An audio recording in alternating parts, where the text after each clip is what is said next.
Jankos talks about why Europe can't compete with the East. Here we go. Like for real, what made SK better than Europe? Uh, you know, half of our players is being sold to NA every single split because EU teams can't pay competitive enough salaries to compete with America. Well, he's obviously very passionate, as I would hope you would be as a League of Legends pro. But yeah, there's a few things I think we could probably chat about there. Nina, any thoughts off the bat about maybe specifically what he said about the all of the best players getting sold off to North America? Yeah, I mean, I think this is a topic that we hear about a lot about like developing talent versus just buying the best players you can find. And I think it's been a maybe kind of a daunting trend to just buy the best you can find versus investing time and money into developing young players. No, absolutely. And I think it's really comes down to long-term success and sustainability. It's one thing to try and, buy an all-star team every year, but are you going to give them enough time to really come together, to gel and work together as a team, or are you going to, give up if you don't get the success that you expected in that first season and start from scratch? So understand where he's coming from. Obviously, it can be frustrating for a lot of your good players to get poached, but at the same time, to your point, how can we create a system that's going to be sustainable to get sort of that parity across leagues and regions? I think it's really, really important.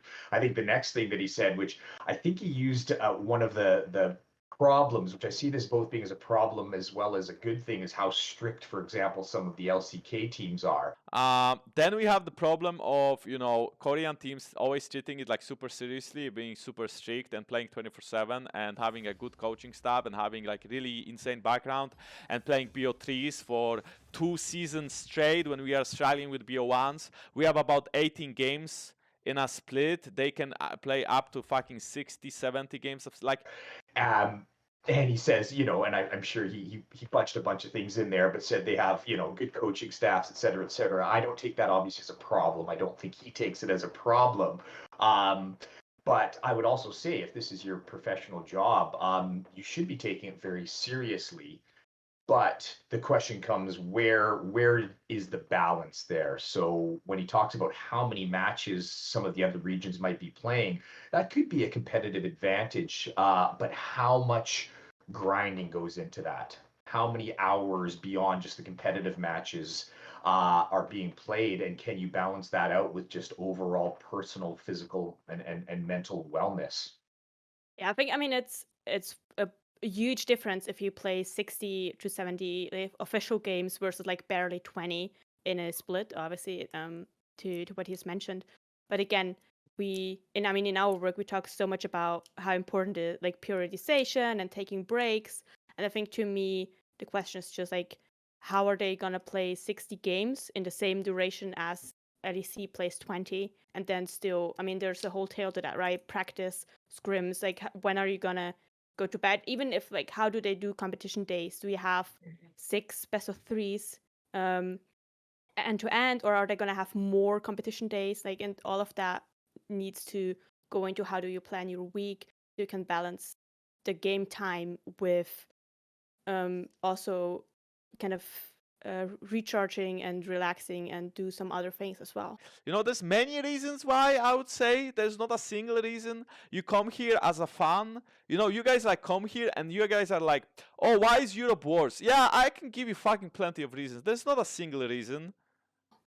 Yeah, absolutely. It seems, simple on the surface of let's just play more competitive games, but there's so much planning that goes along with that that really needs to be thought out. But yeah, obviously some challenges there. One thought that I've got, not being super aware of the international League of Legends scene, is just when I look at other sports and they have the ability to have, exhibition games throughout the year where there's not the pressure of this is, worlds or anything.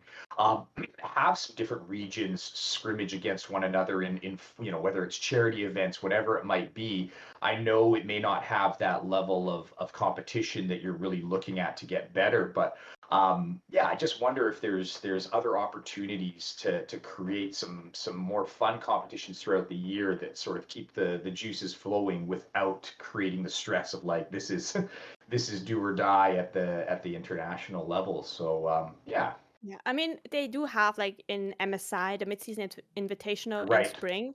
They have an international tournament that's primarily, like, I think, for fun, but still everyone, I mean, wants to win.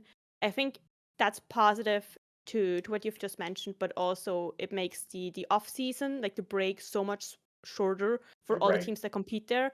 And I think that's, to me, it's also a question, like, is that gonna put on extra strain on all of the teams that can compete there?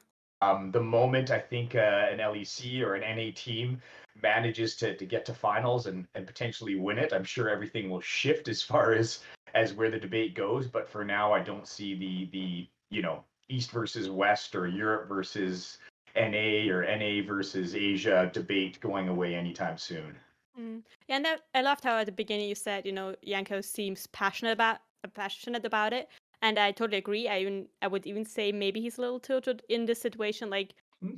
I think like fans in the chat were asking EU is just lazy, so that's why they cannot compete. Mm, And I think, I mean, I understand where he's coming from because I think a lot of fans do not understand what it is like to be a pro player and what goes into being a pro player and playing at the top level, and then just being told you're lazy, that's why you cannot compete with the East, even though it's probably a lot of bigger issues that have nothing to do with the players themselves.